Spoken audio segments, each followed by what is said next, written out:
मध्य प्रदेश के छतरपुर जिले के बागेश्वर धाम में इन दिनों विशाल धार्मिक महाकुंभ लगा हुआ है, जिसमें हर दिन लाखों की संख्या में श्रद्धालु आ रहे हैं।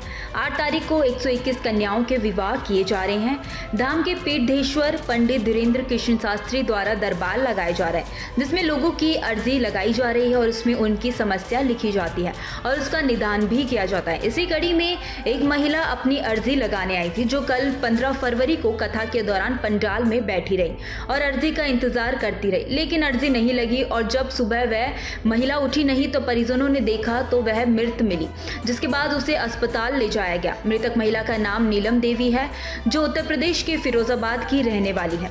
महिला के पति देवेंद्र सिंह ने बताया कि वह बीमार थी और मैं उसके साथ रोज परिक्रमा लगा रहा था, लेकिन बीच बीच में उसकी तबीयत खराब हो जाती थी। 14 फरवरी को भी उसकी तबीयत खराब हो गई थी। 15 तारीख की सुबह उसकी तबीयत ठीक थी। देवेंद्र ने कहा कि 15 फरवरी को मैं बागेश्वर धाम के दरबार में अपनी अर्जी लगाने के लिए नीलम देवी को साथ लेकर पहुंचा था। नीलम ने सुबह पंडाल में खाना भी खाया था, लेकिन शाम होते होते अचानक तबीयत बिगड़ गई, जिसके बाद नीलम देवी की मौत हो गई। इसी दौरान नीलम के पति देवेंद्र सिंह ने और क्या कुछ बताया, जरा आप भी सुनिए।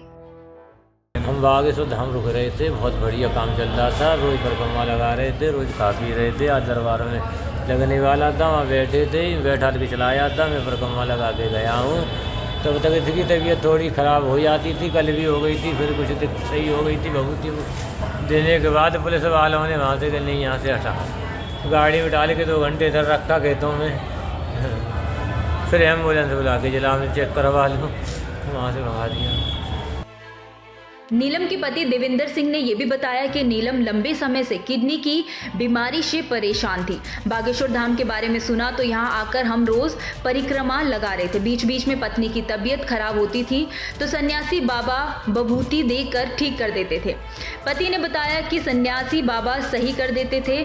दिल्ली के डॉक्टर भी ये देखकर हैरान थे कि वह कैसे चल रही है। 8 महीने से वह आराम से खा रही थी, घूम रही थी, लेकिन अचानक तबीयत बिगड़ी और मौत हो गई।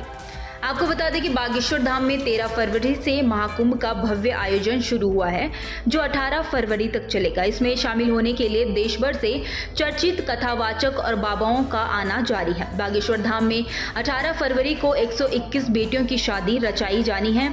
देश भर से श्रद्धालु यहां पहुंच रहे हैं, साथ ही कई राजनेता भी यहां पर पहुंच रहे हैं।